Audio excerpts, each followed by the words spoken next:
Allie Reynolds' latest novel is The Bay. It's her second book. Her debut novel, Shiver, emerged after a 10-publisher bidding war, and it's a bestseller and released in over 24 territories. Thank you so much for joining us today, Allie. You're really welcome. Now, you've released your second novel, The Bay, and the first one was Shiver, and we'll talk about that very soon. But for people who haven't got their hands on a copy of The Bay yet, can you tell us what it's about?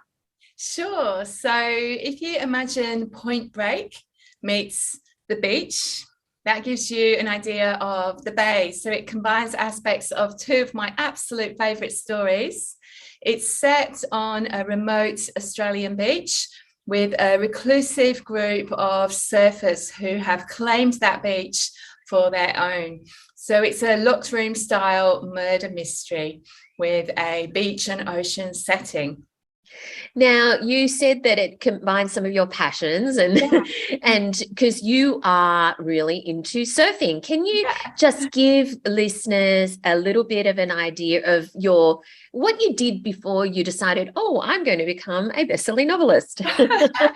So, I've had about 30 different jobs, actually. I grew up in the UK. I got really into snowboarding in my late teens. And in my early 20s, I competed at half-pipe snowboarding. And it was an amazing sport. I could never get enough of it, but it's also very dangerous. So I pulled out of the sport age 27 and trained as a teacher. And I worked as a primary teacher in central London for a while. And then I actually moved to Australia and fell in love with surfing. So I've lived in Australia ever since, about 20 years now. I taught English for 15 years and I became a full-time writer in 2018. So what made you decide, I've been doing snowboarding and surfing and teaching. I'm now going to become an author. What in the world moved you into that direction? Well, I've always been a massive reader ever since I was a small child. My sister and I were the only kids at our school that didn't have a TV at home, which, we felt hard done to at the time, but we just got really into books. And at 14, I had my first ever job, a Saturday job in a bookstore, and I was surrounded by books. So since then, I've just dreamt about, becoming an author. But the bookshop owner sort of impressed on me how hard it was to make a living as a writer. So, that I'd need a day job as well. So for many years, I wrote as a hobby on the side. I got my first story published in a woman's magazine, That's Life Australia, in about 2909, I think. And just began writing a lot more as I was teaching English as well. And as a mum of two small kids, it was really great to be able to do that, working from home as a writer. So I really stepped up when I had small kids. And I finally got a novel finished in 2019 and then got a book deal soon after. So that was Shiver. Now, Shiver has gone nuts. It is a bestseller, published in, at last count, 24 territories, but probably more by now. We'll talk about The Bay more in a sec, but just tell listeners what Shiver was about.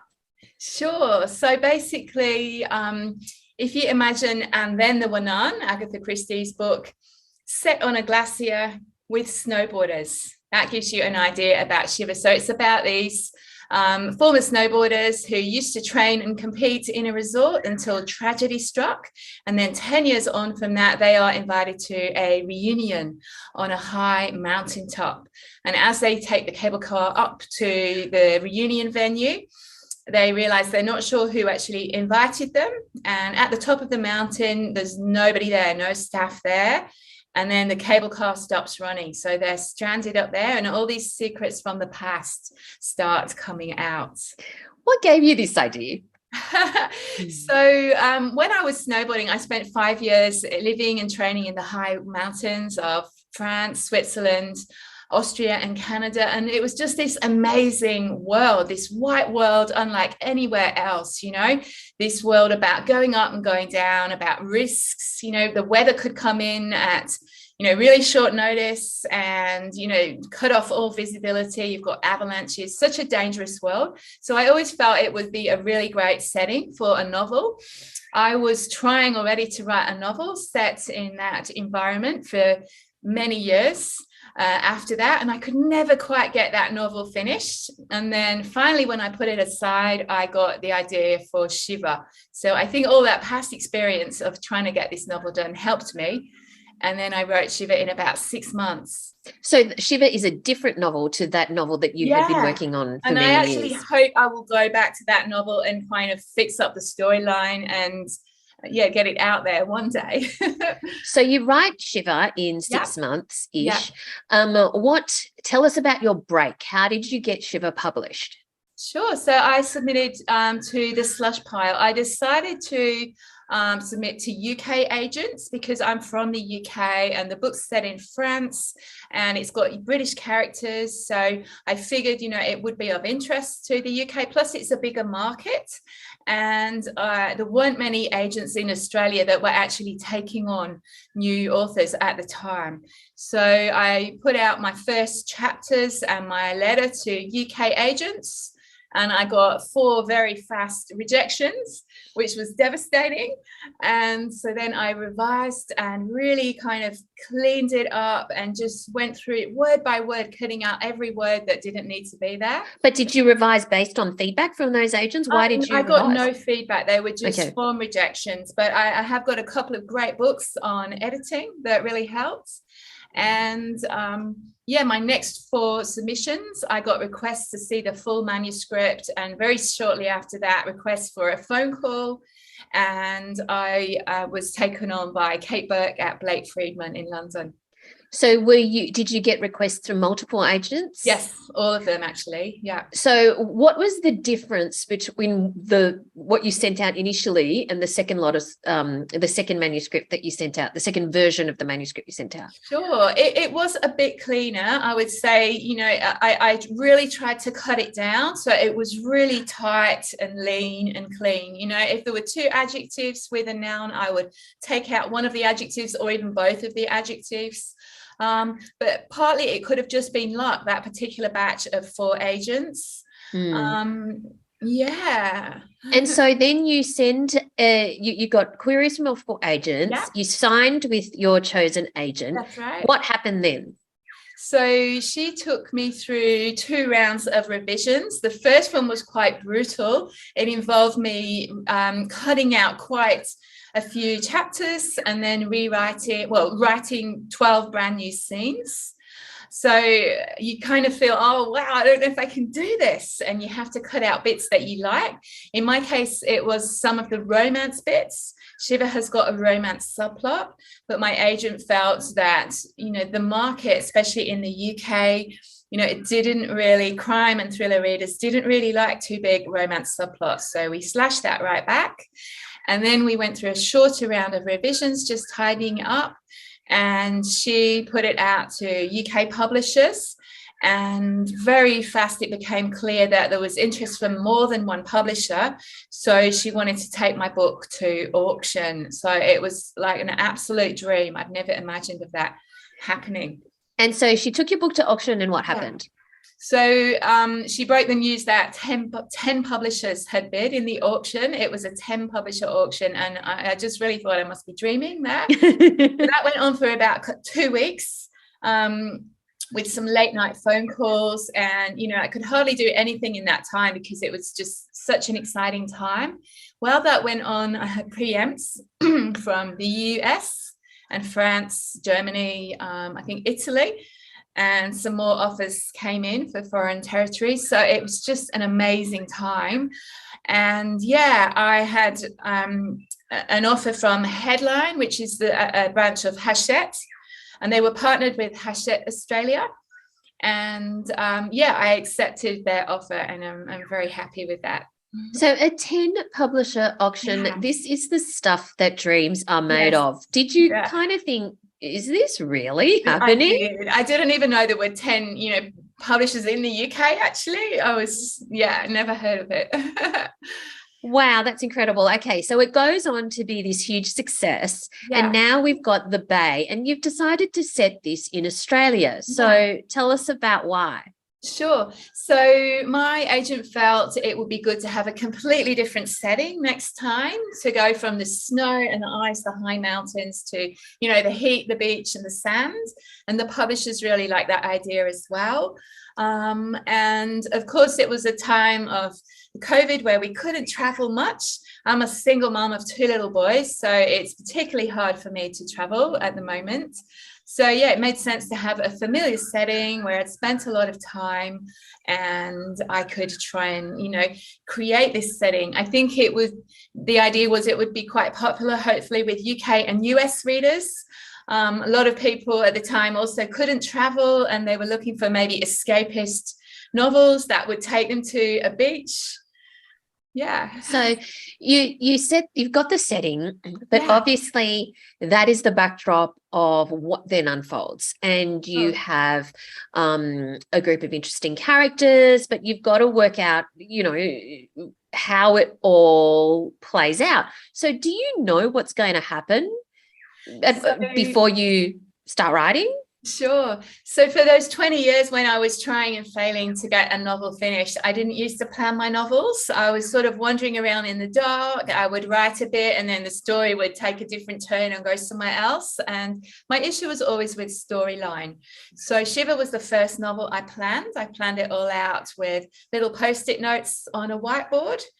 And once I'd From beginning to end, but only, a couple of sentences for each scene, just so I'd got an idea of the complete story.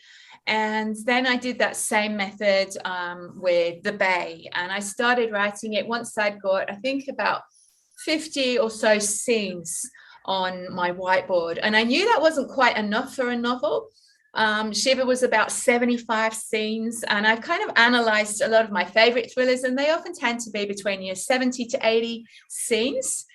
But I hoped that as I started writing it, more scenes would come along. Some of the scenes would expand into 2 scenes, and that's what happened. So even though you had only 50 scenes, so you were short about 20 or so, did you, however, have the key scenes, as in how it played out, what was going to happen at the end? I had the start, I had, some of the major set pieces, and I had the ending. Yeah.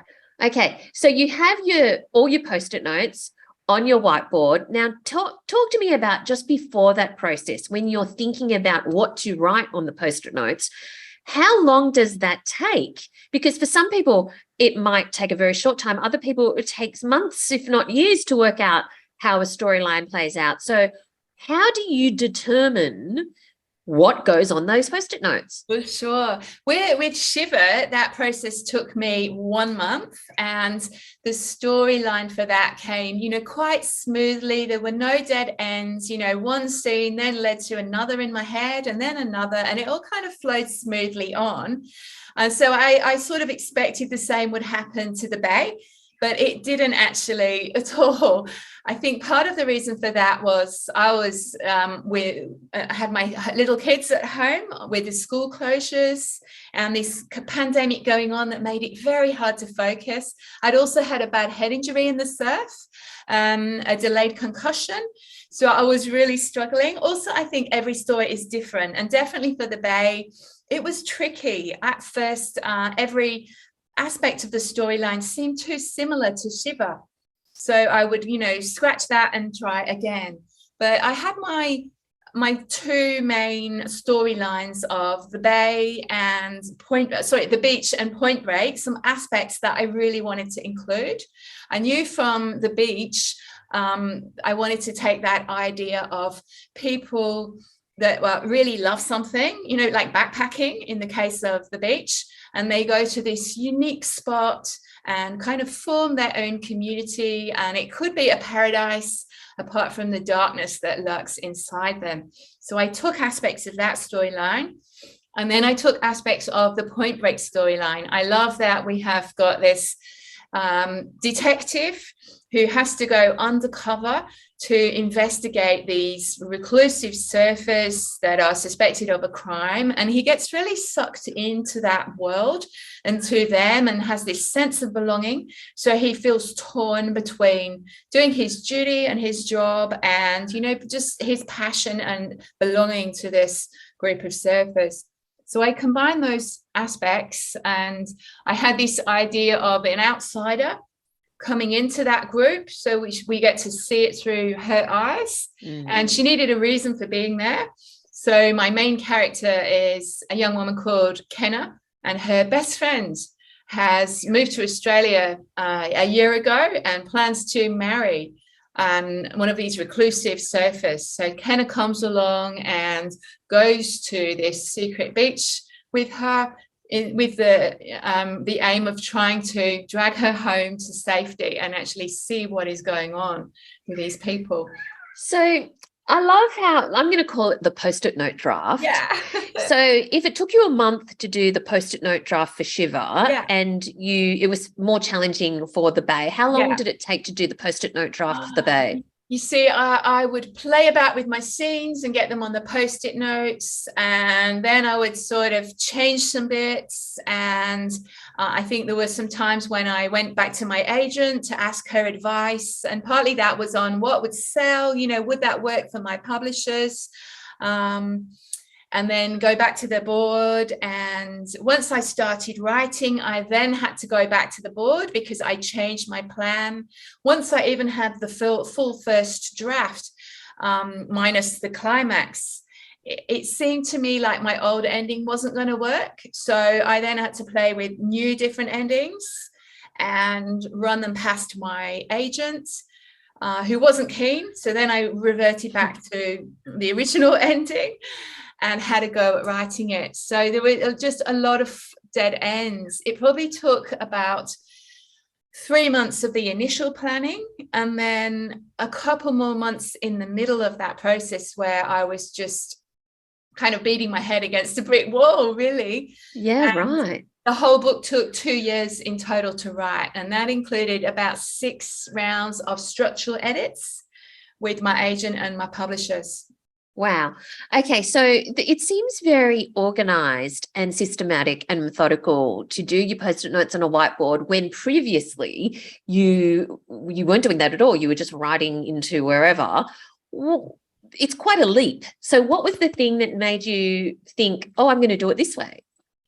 The reason I felt that all my previous novel attempts were failing, and it wasn't just that one snowy book, but I'd had 3 or 4 more different novel attempts that, you know, maybe only made it to halfway. I felt my weakness was plot and storyline. And I then decided to read all the books on writing craft that I could find on plot and story structure, and it changed from an area that I was afraid of to an area of complete fascination. And I guess I combined, aspects of all of these different books. I took what worked for me, the different methods from each of them. I also loved looking on the internet at some of my favorite authors and see how they plot and plan. And quite a few other authors were using, post-it notes on a whiteboard or on a corkboard. So I figured I'd have a go at that. And yeah, the method worked really well for me. I wouldn't say I'm the ultimate planner. I think there are other authors who plan way more than me. I've heard, for example, Jane Harper plans massively.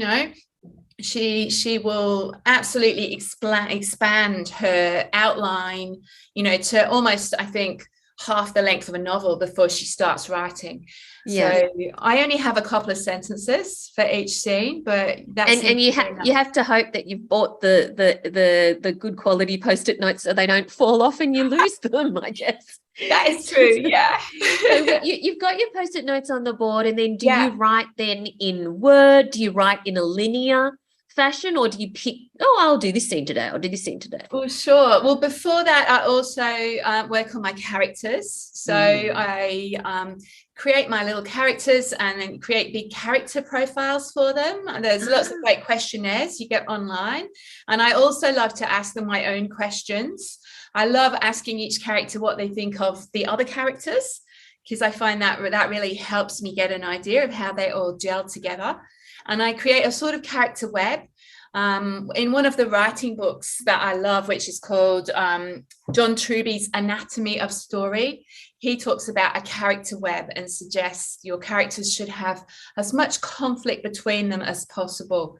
So I try to make sure that's all there before I start, So when you say a character web, what does that look like when you create your character web? It looks a bit like a spider web. So I have my A4 sheet of paper. I've got, my 6 or 7 main characters. And then I draw lines between them. For example, one is the sister of one is the boyfriend of another, one's the rival of another, or the ex-boyfriend. One of them is a false friend, pretends to be a friend, but they're actually blackmailing somebody. So you end up with all these little lines between all these characters. Well, it's obvious that you do know your characters really well, because the internal dialogue is so real. It's great. So are you writing your next novel now? No, actually I'm not, because I did have such a tough time actually with the Bay. It was really, really hard, and just took me so long.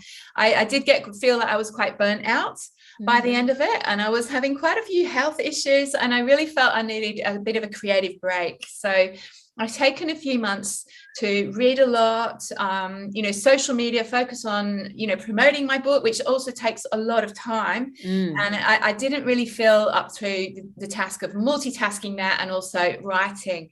So I'm about to start writing my next book now, but I feel at the moment it's all about, it is a really tough market, I feel, for fiction, especially with the economy in a lot of countries. People are struggling. I feel it's all about high concept and getting exactly the right idea.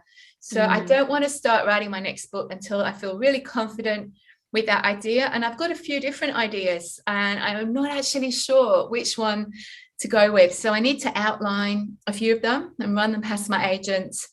And then do the post-it note draft. That's right. Fantastic. All right, let's finish with, what are your top 3 tips for aspiring writers who hope to be in a position like where you are one day, published author? Sure. I'm a massive reader. I haven't got an English degree or an MA in creative writing or anything like that. I've done some short online courses, but I believe I've learned nearly everything I know about writing from reading. So I read all the current, new releases. I keep an eye on what's coming out. Books in my genre, and also books outside of my genre, the top bestsellers, try and figure out what makes them that way. I read Where the Crawdads Sing, because it's just so raved about, and I absolutely loved it. And you can learn so much from reading great books.